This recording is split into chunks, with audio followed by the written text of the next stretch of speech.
Okay, guys, so welcome to the workshop on AWS architecting, guys. So this workshop is intended to give you in knowledge on how do we go about architecting solution of the application solution in the cloud, and particularly in AWS. So, so we need to understand the difference first of all, the difference between the on-premise and the cloud. What do we mean by cloud? We should have that understanding first, and then we'll talk about different services that we have in the cloud. Okay, so that's the agenda for this workshop, 1 hour workshop. I'll be try to be the informative the max possible so that you can learn a lot of things in this 1 hour. Okay, and you can feel free to ask me any question if you have along the way. Okay, so before I get started, everybody, let me introduce myself. So my name is Roshan. I have 16 years of experience in IT. Worked predominantly into performance engineering from last 7 to 8 years. I am working into cloud, DevOps, SRE.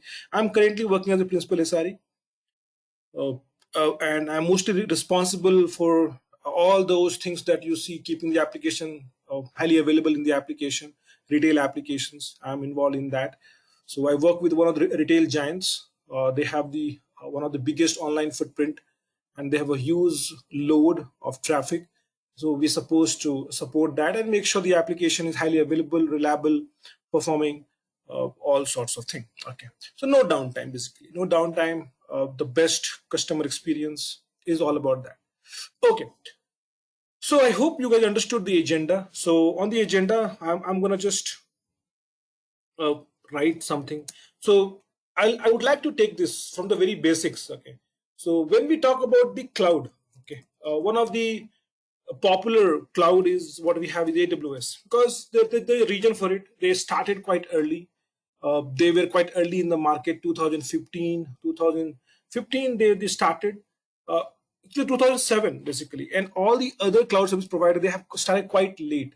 So AWS, if you look at the history, they started around 2007, when others, they are the first ones in the cloud market, basically 2007.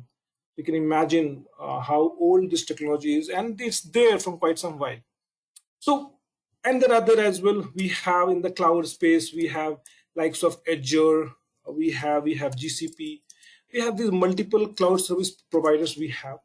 But AWS is the leader in the market space in the cloud, captures almost 40% of the market share. 40%, guys. For 40% of the market share. Azure takes about 20% of the market share, 20 to 25%, I would say. And then we have GCP around roughly around 10%. And then we have other players like Oracle, IBM, HP, Alibaba, and we have DigitalOcean. They have also the footprint in the remaining 5 to 10%. So, but if you look at this AWS, why AWS? They have the 40%. We'll go about AWS. Before I start explaining about the services and what do we have to offer in the architecting point of view, we need to understand what is cloud first of all. We should have that absolutely crystal clear understanding why cloud and what do we mean by on-prem. When we say on-prem, what do we actually mean on-prem? Anybody would like to give their perspective on on-prem and cloud? Feel free. I'll elaborate definitely, but if anybody would like to put some insights, feel free. Yes, anybody.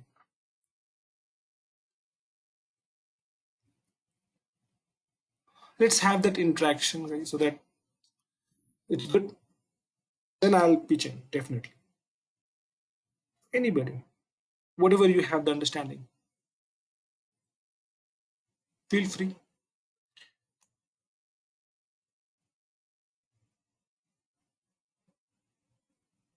Come on, you guys are experienced enough to give me some perspective. Nobody has, nobody can can have and differentiate between on-prem and the cloud. Is that the case? Okay, okay, no problem. Okay, let me my two cents put to like explain.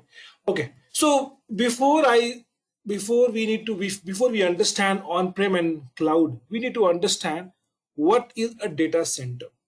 What is a data center looks like. Data center. Okay. So let me pull one of my slides. Okay. I have one of the slides handy. I'm going to pull one of my slides that will help me quickly explain about data center on-premise and cloud. I'll take any one of my slides. Okay. So let's take. Okay. So I hope everybody understands what is a data center looks like. So consider an infrastructure in the outskirts of the city, big infrastructure. Consider a big infrastructure in the outskirts of the city like this, and the full of servers, all the rooms, halls, full of servers. This is a data center. Okay, it's not about just that. These data centers cannot lose the power.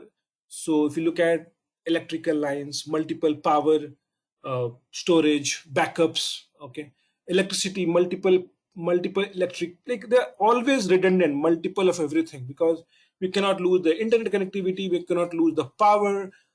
These so many hardwares will generate so much of heat, so cooling mechanism, the security has to be maintained for these infrastructures. So security guards and people round the clock would work for the maintenance, servers going down here and there, a lot of things. So I hope you guys, everybody would agree that it's a huge investment. You'll have to procure the land first of all in the outskirts of the city, multiple acres of land, construct the building, the infrastructure, purchase all the hardware, purchase all the operating system, and now you have to maintain it, cooling mechanism, multiple power backups, multiple of everything. So I hope everybody would agree that it's a huge investment. Yes? Can I get yes from everybody? Yes. Right? Yes. Huge investment. Okay. So not everybody can afford. Not everybody can afford this, right? It's no brainer. Good. So now, when you own this, when you put your own hard-earned money, when you put your own money in building all of this, this becomes on-prem for you. It's your infrastructure on-prem. But if somebody else has built this, like AWS or Azure or GCP, when somebody else have built it,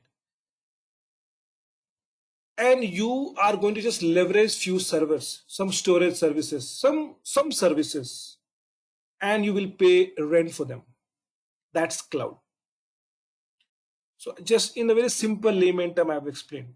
If you own it, it's on-prem. But if you rent it, like if you leverage, see the use case of what? Of use case of using any data center is what?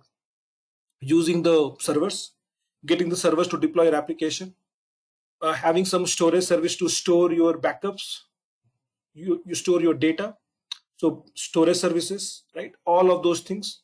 So when you use those resources as a rent basis, monthly rent, so there will be an agreement between the cloud and you that you're supposed to use these services and you will be paying this much of rent.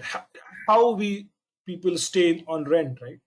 When as long as people are paying rent, we can use the premise, like we can live on the premises, we can use the building, the apartment, right? We can keep on living there, we can keep enjoying that place. But the moment we stop paying, we cannot enjoy the place, right? Same thing goes for the cloud. As long as you pay rent, keep paying rent, you are most welcome to use them, use the services, use the resources. The moment, the day you stop paying the rent, non-operational. That's cloud. Did we all understand, guys, the basic difference? Yes? Can I get a yes from all across? The difference between on-premise and the cloud? Yes. Perfect. Yeah. Perfect. So that's cloud. AWS. When you say AWS, means what? AWS has set up these data centers all across the globe. Hundreds of data centers all across the globe. They have set it up. They have set up in all across. They're separate in US, they have in like Australia, they have in India, they have in Europe, they have in Middle East, they're everywhere. They have set up these data centers. And people go and use the services. It's the business for them. People use the services and they pay rent and they earn money from that. Right? On the background, so Jeff Bezos, I hope everybody knows, the owner of Amazon.com. So he was setting up on-premise because back then there was no cloud. When Amazon.com was launched, there was no cloud services. So he was, the Jeff Bezos, he was setting up the data center for Amazon.com. So he got this idea that why can't whatever the things that he is doing in deploying the Amazon.com, the same hardware can be leveraged by others also. And the inception, this idea of cloud came into his mind. In that process, he was trying to set up an infrastructure for AWS, for Amazon.com, and he ended up inventing AWS. That's the history, right? So it's as simple as that. So now let's say now you supposed to use the servers. How to reach out to them? Because there are so many things, right? You have the servers, you have to set up security, you have to it's not like you have to call somebody, right? It's not like you call AWS helpline customer care and they would set up for you. It's too different, too difficult to manage in that way. So all the cloud service providers, what they have done, they have given you a beautiful console, a management console. They have given you like this, the one I was showing you some time back, about to show you. They have all the cloud service provider, they have given this beautiful console. Go to aws.amazon.com and you can sign up. Okay, you can create your own account in AWS. Same thing, you can do it for Azure and GCP and other cloud service provider. We'll go over in AWS. So you can create an account here and you can log in and you can get whatever you need and they will charge you. That's how it's being done. It's not like you have to call their data center and call their helpline call centers and you have to explain that I need these many servers, you need these many applications. No, they will say, hold on. So we have this beautiful management console for you. Please create an account here and start working. So you can sign in and you can sign up if you don't have an account. I have an account, so I'm going to directly sign in here. It's as good as going to the sign in to the console. You'll get the same page, this page, and I'll just log in. I have the account, I'll log in. And after you log in, you get this beautiful console. Management console, we call it. And you can get what you need. On-demand self-service. It's a self-service. It's a self-service. Self-service, I hope you understand, right? It's you go to restaurant, you have to service yourself. Same way. It's the management console. You have logged in and get whatever you need. You're gonna get the bill.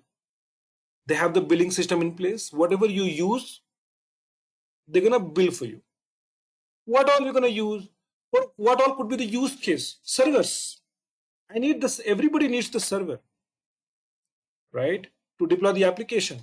Could be app server, web server, database server. You need servers. Yesterday we talked about, I hope some of you would have attended yesterday's session. We talked about VMs, virtual machines. So you can go to the EC2, the service here, and get VMs. You can get VMs here. They have these many services, guys. So back in 2007, so let me tell you a bit history. In 2007, when they launched, they launched with only 3 services. They launched with only 3 services. EC2 was one of them. Elastic Compute Cloud, we call it. We call it Elastic Compute Cloud, the full form. Elastic Compute Cloud. The second service was on the storage line. They had this S3. Simple storage service.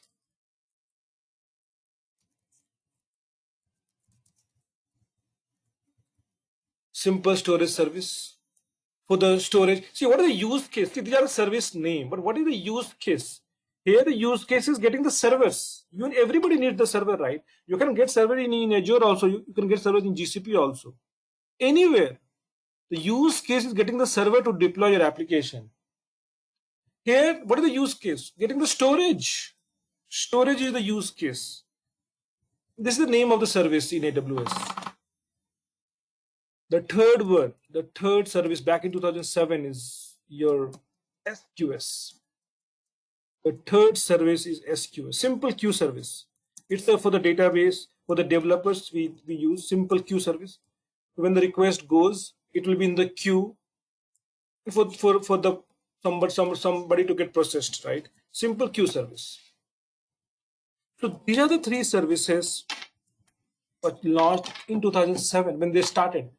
Now, right now in 2023, what all the services they have now? How many services they have?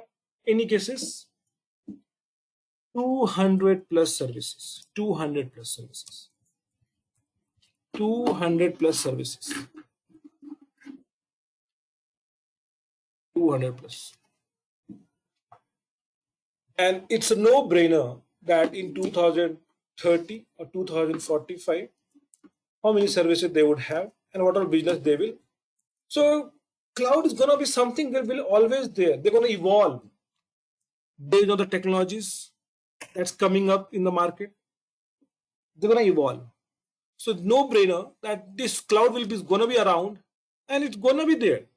So you can be rest assured if you know this skill, it's going to be around it's not going to go away. They have not invested so much. They have invested so much. They're going to keep on growing, keep on developing, keep on upgrading. As we keep on growing, as our technology keep on growing, they will keep the cloud updated. That's how it's going to be. So it's going to be continued. Look at the journey. 2003, 3 services. 2023, 200 plus services. So why these many services? It's all about the problem statement. It's all about the use case. I talked about this is the service name. This is the use case. Always focus on the use case. The way, if you want to learn, focus on the use case. Use case is getting the servers, storage, for development, messaging. These are the use case. Always focus on the use case. That's how we'll understand everything. We need to understand the use case. Why they are talking about so many things, right? And once we know these things, we'll be able to architect solution. We'll be able to architect solution in the cloud, right? All the deployment, right? It happens in the cloud, and they're going to use services. So everybody. So when somebody tells you, do you know cloud? What they actually mean? Do you know to use this management console to provide an architecture for me? Can you deploy servers? Can you deploy application? Can you do the security part? Can you strengthen my security so that nobody can hack into my application? Not unnecessary people can have access. Even if they have access, can you log those unauthorized access? Can you protect my application from security vulnerability? So that's about you knowing. Do you know what are the storage services you have? Do you know how to set up the load balancer? Do you know how to set up the auto scaling group? It's all about knowing all those stuff. It's all about knowing all those stuffs. Then only you can architect solution. It's all about knowing how networking works in the cloud. It's all about this. So when somebody says, do you know how to architect? You should be aware why these many use cases. If you look at the compute itself, you have got so many compute. In the compute, you have the EC2 is one of them, but there are other kinds of things. We have beanstalk. Why do we use beanstalk? Why do we use lambda? So when somebody expects that do you know how do you architect solution in the cloud? Basically, you should be aware of these services. Mostly 40 to 50 is good enough for you. Because there are other, you may not be interested in the game development. You may not be interested in the Internet of Things. You may not be interested in the machine learning. That's fine. You may not be interested in the media services. That's fine. 40 to 50 services you should be knowing, like the mostly frequently used services which you're going to be find in any architecture, like load balancer, auto scaling servers, auto scaling servers, EC2, S3, right? Databases, we have the database services, managed databases. So these are going to be containers, like the security part, the networking, right? They are the very commonly used services you should be knowing.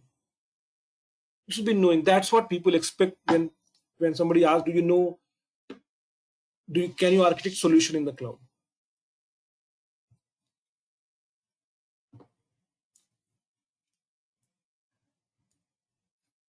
Guys, able to follow? I just want a quick check from everybody. Able to follow things? It's been 20 minutes. Quick check. Are we on the same page? Yes. Yes. Great. Good. So let's deep dive on few of the things. Okay. So then only we can understand things. Okay. I'm going to give you an overview. See, in next half an hour, I cannot just build one architecture here. It will be too difficult for you to digest and for me to. I can keep on going, but it's not possible in just next 30 minutes. I'll give you an overview. And we have a course, dedicated course. I'm coming up with the course, and you can enroll to that course, try to understand the course better, and you can have a check on the course so that how we are going about it. Okay, I'm going to give an overview, by the way. Okay, so the first thing, when you get this, when you log into the console, the first thing that you see is this.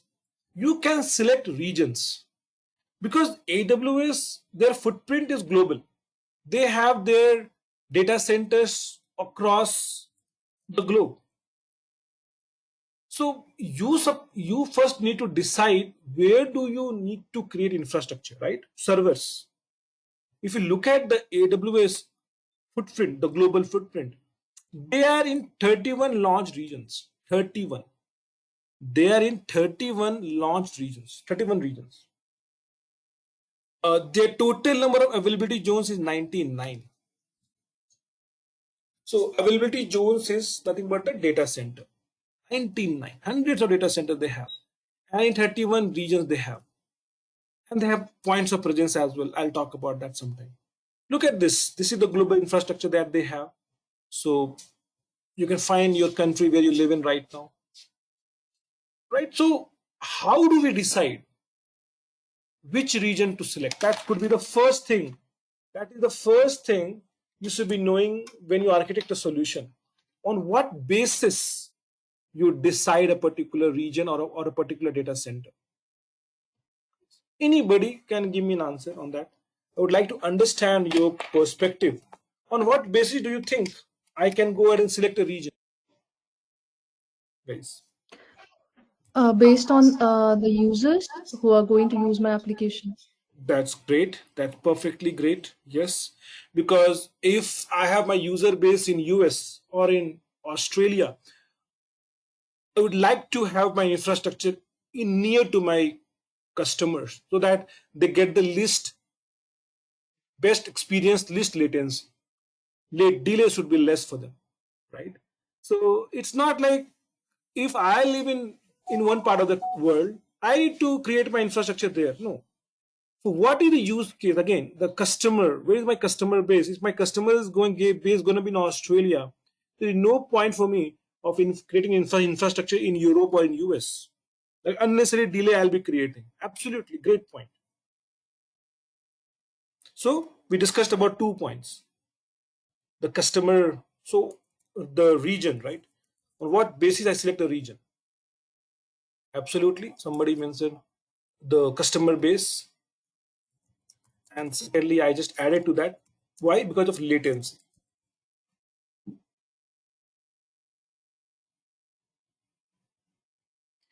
Primarily these two, primarily. But there could be other regions, would be like government regulations could be there, that the data cannot leave a country. Right? You might have heard of this, that if you are inform taking the PII information, personal information, right? If you're storing to a particular in some server, the data should not leave the country, right? So government regulations could be one of the factors, okay, that can play a role in where I should be creating the infrastructure. Other region, I'll tell you other options. Not all the services are present in all the regions. Okay, so do you see so many regions? You see Mumbai, Singapore, Sydney, Central, London. You see US. You have so many regions, but not all the services are present everywhere. So that could be one of the regions. Service availability could be one of the things. And one of the things is the cost. For each for services cost is not same consistent. It's all about demand and supply. It's not the same. So again, I have put this at the last because the difference is not huge, and it's not like the important services are not there in many countries, many regions. So I put this in the order. So this is how I selected. Coming to the architecture, right? So in one region, we need to understand one thing, that in one region, actually we have got multiple AZs, we call it AZ, availability zones, we call it. In one region, let's say in Mumbai, I selected Mumbai, or let's say I'm selecting Paris. In Paris region, I have got multiple AZs, multiple data centers. Each data center is distant from each other by 200 kilometers or 150 miles, 200 miles apart. Do you know what is the thought process for that? Why the why in one region we have got multiple data centers like this? Consider like this. In one region also you have multiple AZs. What is the thought process? Anybody? or more availability. More availability. Yes, availability. What if I have all my servers in one data center in one AZ, and if that AZ goes down for any natural calamity, flood, you cannot help it. The entire infrastructure is flooded, earthquake. See, for the user, what is the most important thing? Uptime, right? You don't want downtime. Nobody likes downtime. We should avoid downtime. How can we avoid downtime? By becoming highly available. How can be highly available? If I remove the single point of failure, I should avoid being single point of failure. Why I should have all my infrastructure in one AZ? What if this goes down? I know it's a rare scenario. I'm not telling it's a very frequently daily it's happening. No. They make sure that AWS makes sure in one AZ also you can be available. But they have redundancy, multiple power backups, multiple internet connectivity. Like it's not likely for one AG to go down. It has to be something big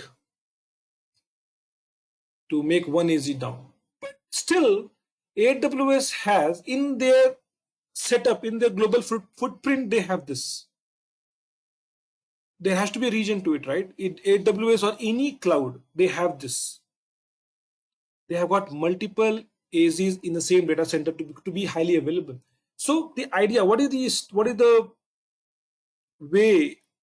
So basically we deploy multiple applications. So let's say you have got multiple components, web server, database server, right? Web server. It's all about containers, but still, let's say I'll just try to talk in the context of component web servers.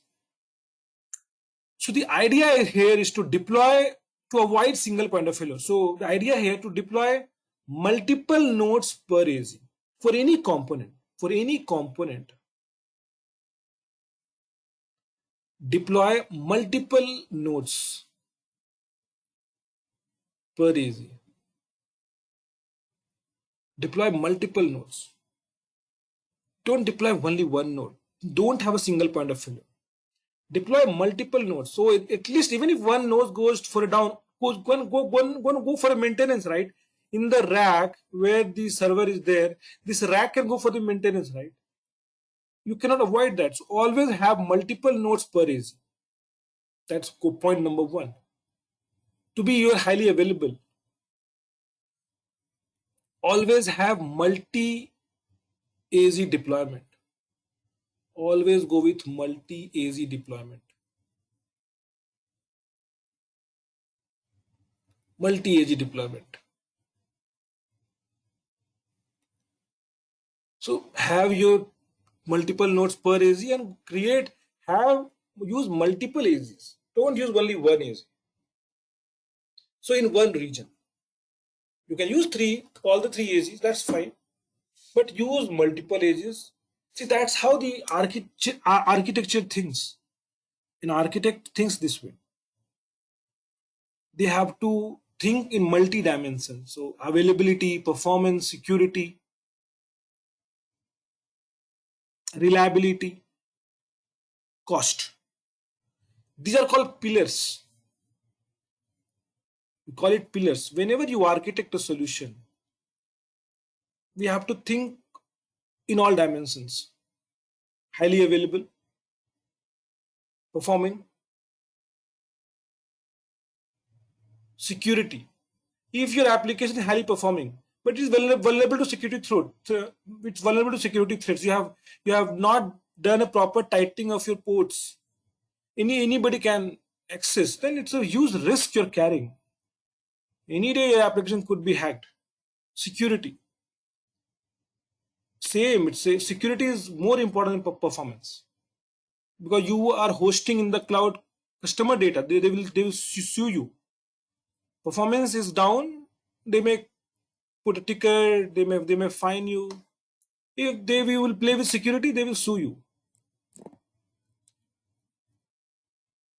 Reliability. What is reliability? See, how much ever you try, some node will be down here and there. There will be some nodes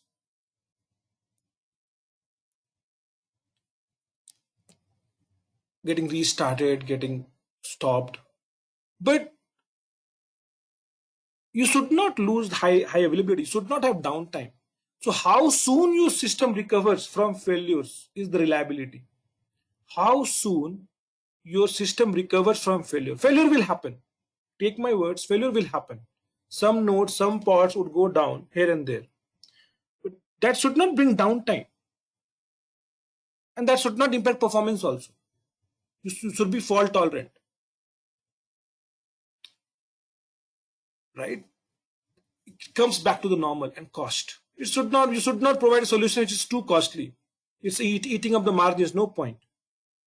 So all these aspects needs to be considered when you want to be architect a solution.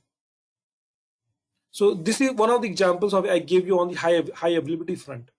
That is, avoid single point of failure. On the performance wise, you need to make sure that application performance, you take care of that. Making sure you know the SLA and you test it. You should have proper infrastructure, proper sizing for that. Cores, RAM, you should not have any contentions. Application should be performing well. Should not have any bottleneck on the application code itself. Security, a lot of things in the security. Ports, IPs should be tightened. Nobody should be having given access. Well, everybody should be having access only that's required. And we have a lot of things of reliability, auto scaling group, and we have used managed service, a lot of ways. And cost is at the center, guys. Without cost is at the center. Everything drives the cost. Everything drives the cost. Because if you provide a solution, you could be more technical. You provide a solution which is very much costly. Would your customer would like it? Would that be get implemented? Do you think so? I have two solutions. One is costly, where I'm getting 100% security, 100% performance. and it is eating up our margins. But if I give you a solution which is 99% secure, 99% performance, everything is good, 99%, but it's half the cost. You know which is the one which is gonna get recommended? No brainer, right? No brainer. Cost is at the center, because in the cloud cost matters, because everything is cost in the cloud. Even one EC2 instance you create, that will be cost. Everywhere it's cost. So this is what the, you know, to think this through on the architecting point. We have got a lot of services to deep dive to understand. Let's say EC2 with a service where we can get the servers. You can get the servers from this. You have the security group on the security part, who all ports have the access. You have load balancer auto scaling group to take care of the performance. A load balancing auto scaling group has to be configured so that your servers scales up and scale down as the load increases and decreases, so that you don't waste the resources. You have got services like storage services like S3, EFS, to store anything. You know, the entire Netflix content, do you know where it is stored? I hope you guys are aware of S3, Netflix. I hope you guys watch some content in Netflix, Amazon Prime videos. Yes? No? Yes? Yes. You know, what is the service they use, Netflix use?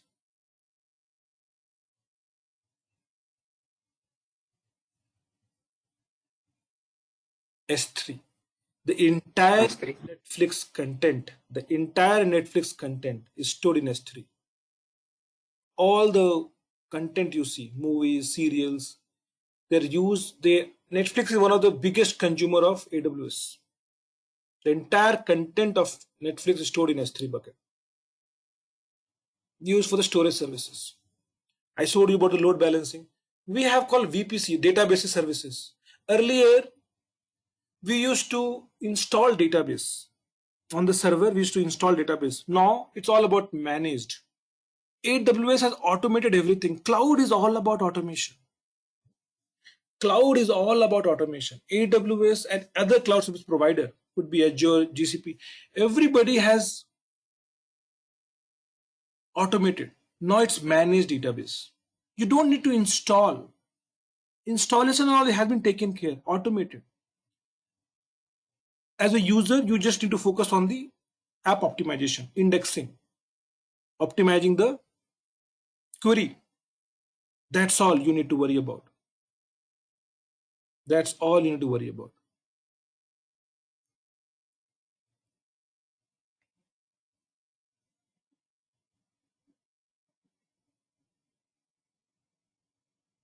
What about logging or log parsing and all? See, log parsing, saying about you're talking about the observability point of view. Kind of, means majorly like what we do through Splunk or something like that. So internal to AWS, what we have, ELK or whatever. See, ELK is a third-party tool. Okay, we have CloudWatch. We have CloudWatch.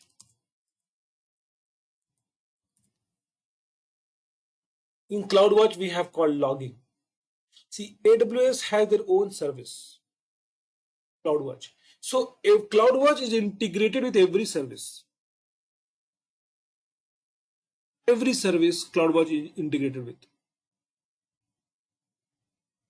You can view the logs, view the metrics, CPU, memory, disk, view the logs. So it is not that great of a tool as ELK or Splunk. You cannot compare that. But yes, they try for other people. You need to instrument it. Basically, you have services like X-Ray. If you look at the development services, okay, if I show you the development tools, you have kind of X-Ray. So you need to instrument the code and you can analyze and debug your application. You can do that. So for everything, they have a service. So CloudWatch in general for the metrics and logging. But if you want to go deep dive on the code level, so you need to instrument this using X-ray.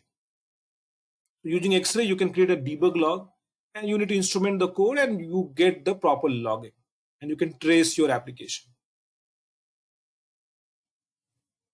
So complete tracing, automatic analysis and performance insights. So if you look at the X-ray provides an end-to-end cross-service view of request made your application. So you need to basically instrument it. So X-ray helps developers analyze, debug distributed applications such as those built using the microservice architecture. We use this, and we have logs. CloudWatch is integrated with. See, basically, X-ray is also part of CloudWatch itself. X-ray is part of that. CloudWatch. So CloudWatch is the bigger umbrella, and all these things, your logs, your metrics, application monitoring, everything, insights, log insights, everything. It's part of the basically the CloudWatch.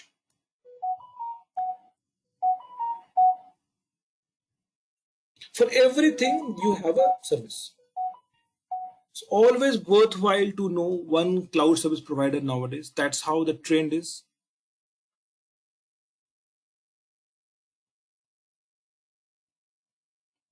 Okay.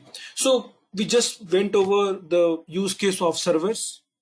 We went over the use case of storage. On the security, we have got a lot of services. We have got sealed, we have got firewall, like sealed we have web application firewall, WAF. You can protect this using DDoS attack. So we have got lot many services when it comes to the application architecture. Okay, so we cannot cover all of this right now in the 40-45 minutes. I just wanted to give you an overview of how you should go by it. Think about it.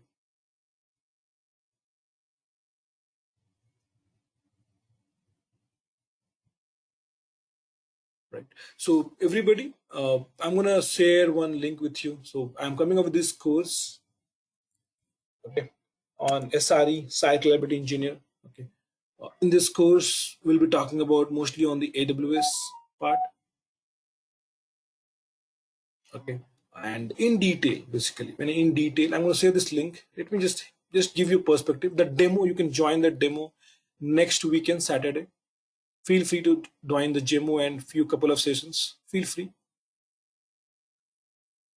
And you're going to find a lot of interesting things here. On the cloud part, a lot of services.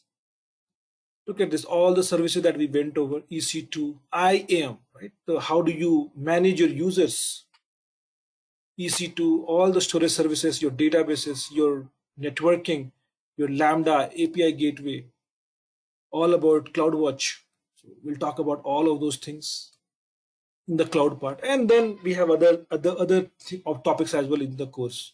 We have got Linux, we have got SRE topics, we have got Docker, Kubernetes, what is HPA, horizontal pod autoscaler, cluster autoscaler, what is everything about Kubernetes services, pods, replica set, deployment, all the services that we have. We'll talk about DevOps. We'll talk about how do we gain resiliency in reliability in AWS. Observability, we'll talk about ELK. We'll talk about Prometheus Grafana. We'll share Java, since you guys performance right important. So we'll share this course on the Java performance engineering. Right. We'll talk about the Terraform. We'll talk about Ansible. We have got a lot of things, okay, on this. So let me share this link with you. If you are interested, go over this link and feel free to join me next weekend.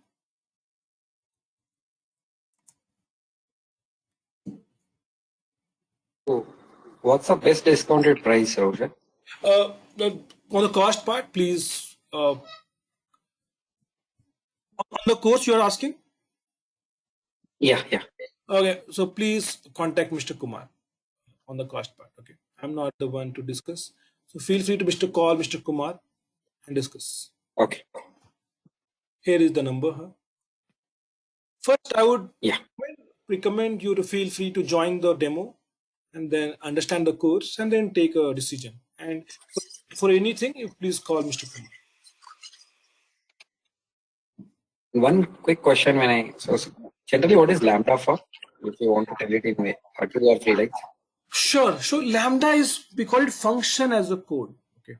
Function as a service. So basically, let's say Lambda, you can write any code. Let's say in S3, you uploaded one image. Let's say your JPEG. Okay. You can write a Lambda function which can take the image at the input and will give you the pixels. You need to write a code of calculating the pixels of your JPEG image. So you can write any function. You can write a Lambda function to give you a metric. You go to this EC2 instance, run these few shell scripts, give you these metrics. So Lambda can do anything and everything. You need to write the code for it. So if I have to just demonstrate that, let's say, go to the Lambda. We call it function as a service. Lambda. So basically you can write the code in any language, Python, Java. I'm going to show you. So you can, the way you write, you create a function. You can create a function in Node.js, Python, Ruby, Go. So any language you prefer. Write the code and you need to write the code basically. It's a complete coding part. And then you can do anything. You can invoke, you can mention as and when you upload an image in S3, do this. Create an entry in the DynamoDB. Create this entry in the in this database. That can be also done. So anything and everything Lambda can do. Basically, but you need to write the code for that. You can write something as soon as something happens, you get an email alert. You can also do that. Lot of use case of Lambda. I hope I could give you perspective. Thanks.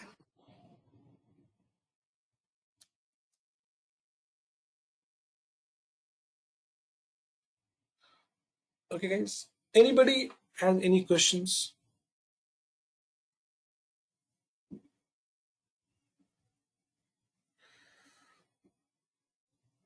Yeah, Roshan.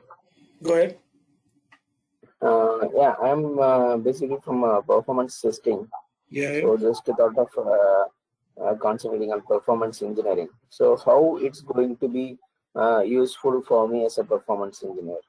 See, performance engineering, the scope. If you look at this, okay, how may I ask how much years experience you have? Nearly 8 years. 8 years for now. Okay. So how do you see yourself in 5 years? Just want to involve more in performance engineering perspective, since from performance testing, it's okay. I have a bit confident in performance testing side. See, is all about coding, app optimization. So if you deep dive, if you think to be as a performance engineer, you need to think about writing efficient code. First of all, identifying the bottleneck. You can take a thread dump, heap dump. You can analyze the situation. If it's a Java application, by the way, then heap dump. If you're dealing with other kind of application, Python or Node.js, you have to take other way of taking the dump. You need to find the root cause. And then understand the code and suggest the developers that, boss, use this. The way you're writing the code is taking longer on the bigger notation perspective. Use this algorithm, use this way of coding, and that will improve the performance. So do you want to go in that level? Yes. Right. So in that level, we, as part of this course, okay, so we are not talking about the code as perspective, okay, in detail, but we are sharing coding. If you look at the way we have done that, we are sharing the Python recorded session and the Java recorded sessions. We are doing that. Okay. And we are providing how do you find the root cause. Root cause using how do you analyze a thread dump, how do you analyze a heap dump, and the coding part and the linking, you will have to understand how to write efficient code, taking bigger notation, efficient with on the time complexity, that you will have to figure this out. We have part covered where we're talking about how do we analyze the thread dump, heap dump, how to take heap dump, thread dump and analyze it. We have a part where we are talking about the coding perspective, and you will have to connect the dots here, because that is a very exclusive skill set, very exclusive. How do you, because it's a very, if I just deep dive into the coding part, that itself is a 40-hour session. Deep dive on the coding part, how on the bigger notation. We cannot incorporate that as part of this course. But we have given you a heads up for people like 8 years, 10 years. It's good enough knowledge that we have in this course. I hope I answered your question, Khaja. Yeah. Sure.